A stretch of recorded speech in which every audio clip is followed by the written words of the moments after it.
r/AskReddit, people who have survived an attempted murder, what is your story?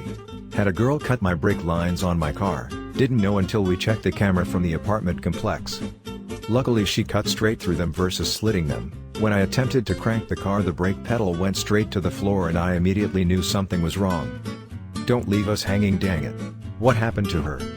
I don't remember what the initial charges were. She was charged with destruction of property and had to attend mandated counseling for 12 months. Random dude shot me in the chest because he thought I was my drug dealer neighbor. My neighbor was 6 feet 3 inches and black. I'm 5 feet 11 inches and white. Joke's on him, all he got were a few cigarettes, some pocket change, and 35 years on an attempted second-degree homicide conviction. Damn, what does getting shot in the chest feel like? Honestly, at first like nothing. I was in total shock, couldn't feel a thing. After that wore off, though, it burned like hell. I could actually feel the path the bullet took through my chest cavity. It burned? Haha, you were one badass mofo. I was just young. At that age, I was about 20. You're made of rubber and magic. I'm sure had I been my current age I wouldn't have bounced back so easy. Not me, but my mother. Context: we were already independent, she lived alone with 2 dogs. A burglar break into in her house, he tried to torture her with small cuts with a knife he had. When she screamed, the dogs, 2 beautiful 80 kg/160 pounds Rottweilers, defended her. The delinquent was left with facial skin tearing, skull sinking, multiple fractures in one of the arms.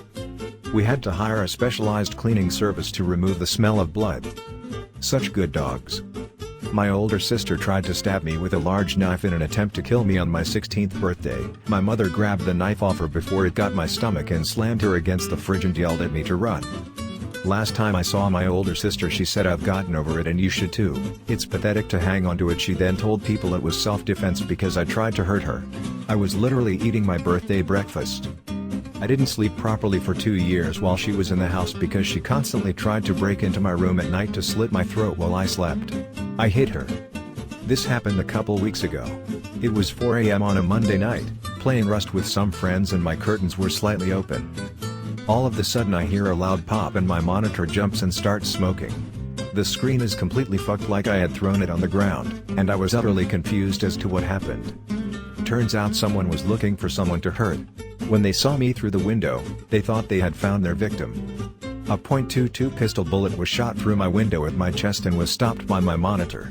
Who knows how long I was aimed at, or why they wanted to hurt someone. All I know is I got really lucky, and I should send a thank you card to ASOS. I feel like I am very late to the party, but my uncle was attempted murdered by random and pure bad luck. He was living in a high-rise and some crackhead pressed every single buzzer. Someone let him in out of laziness/not caring/wanting the buzzer to stop. The crackhead proceeded to knock on every single door down the hallways and my uncle is the first to answer the door. The crackhead pulls out a pair of scissors and plunges them into his throat. The crackhead then nonchalantly walks out of the building and says to a passing couple, "You should probably call the police because I just murdered someone." He was picked up very quickly, and my uncle survived. For a year or 2 before his epilepsy killed him. In addition, it was a very small world, as my uncle went to school with this crackhead 30 years earlier, and knew his name to identify him. Not that there needed any more evidence in the case. I delivered a pizza to a house just outside of the city. On the way back, I stopped to help a car that pulled over in front of me with their hazard lights on.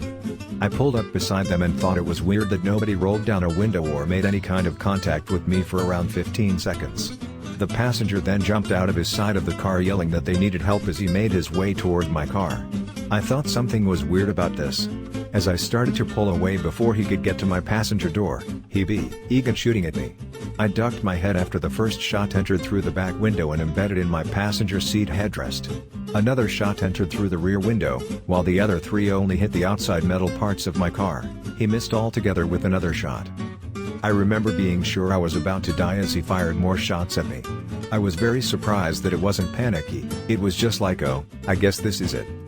Turns out it was a plot to rob me. The pizza was ordered and the guys were stationed down the road to intercept me. They knew who I was and they knew that I would be able to recognize them, as I had delivered a few orders to them before. The guy wasn't wearing anything to cover his identity, which leads me to believe that he would have shot and killed me if he would have made it inside my car. By the next morning they had all been arrested. The shooter was found guilty of attempted murder and sentenced to 40 years in prison. He later appealed that sentencing because there was a word wrong in the jury instructions. He won the appeal and ended up being sentenced to 10 years, and was released November of 2010 after 5 years. The remaining 5 years were to be served as parole/probation.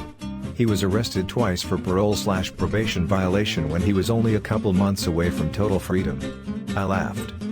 TL, doctor, some people tried to murder me for pizza money. They shot.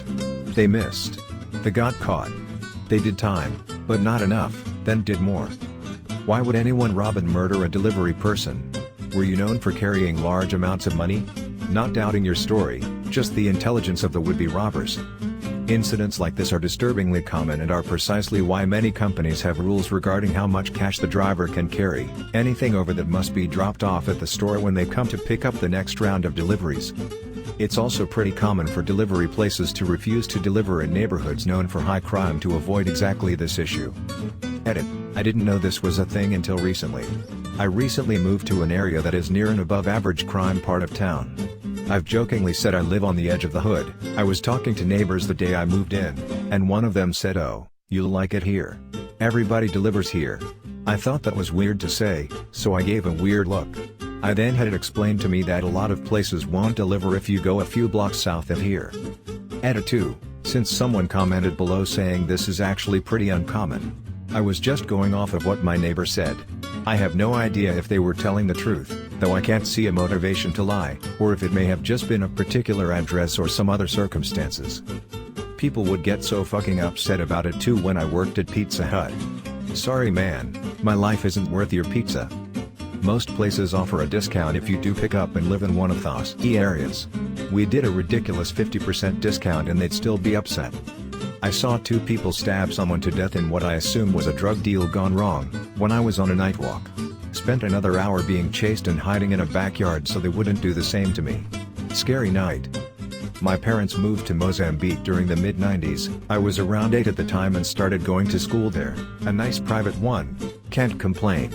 My father was working for the Red Cross in Chimoio so we had a comfortable life. One day, before arriving to school with a friend of mine, some sketchy guy stopped us, offered a whole bunch of money to just take some small box to a white van that was parked at the end of the street, not even 100 meters away. My lucky day I guessed, it actually was, but for different reasons. When I was going to go grab the box, my friend grabbed me by the shirt, pushed me, and started running, screaming, something I didn't understand in Shona, the local dialect. That moment was when it clicked. The moment I looked back, the guy had already vanished. So, wherever you are, thank you, Shoot, I will never forget you. Damn, was he trying to kidnap you? Organ traffic. Trust me, this shit is real. I spent 10 years of my life in Nigeria. Actually, I was born there. It ain't uncommon to see corpses on the floor, missing some vital organ, sometimes head, private parts, fingers and toes. It's really scary. When I was a kid, probably around 2nd grade, our house got robbed and my mom and I came home while it was in progress.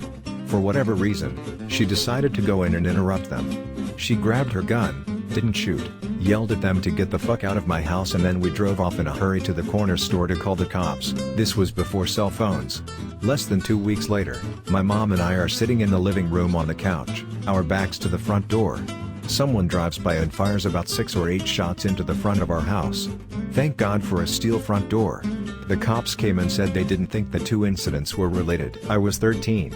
My mother was screaming, legit screaming, not the yelling that a lot of people call screaming. They're different, trust me, at me because I made a tuna sandwich for lunch and didn't make one for her. She was a courier and I never knew when she would be home and when she wouldn't. These were the days before everyone had a cell phone, and she frequently bought lunch on the road. I was done with lunch before she got home, but she still flipped. I was selfish, a horrible daughter, etc. Anyway, as she was screaming, I was backing away from her until I was pressed against the sink cabinet. She kept coming towards me. I swear to God, before I knew what was happening or could process/register, she had the scissors out of the knife block in her hand and she was still coming towards me, scissor points directed at me. I screamed bloody murder. My brother came rushing out of his room, right off the kitchen, as she started swinging them down at my throat. He caught her hand maybe 2 inches away from my skin, and she was coming at me with enough force that there was still some forward momentum for him to counter.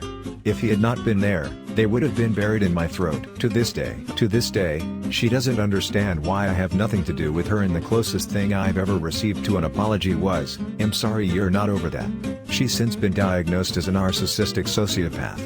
Imagine my utter lack of surprise. Neighbor stabbed me in the chest because I hit him over the head twice with a 10 pounds weight to try to stop him stabbing his wife. However, I'm fat and the knife didn't go deep enough through my breast tissue to do any damages. Yay for being fat. He's still up for attempted murder though. Did you make it through the whole video? If so, thank you for your time. If you enjoyed, feel free to like, comment and subscribe. Have a good day, or night, or evening, or morning, or whatever.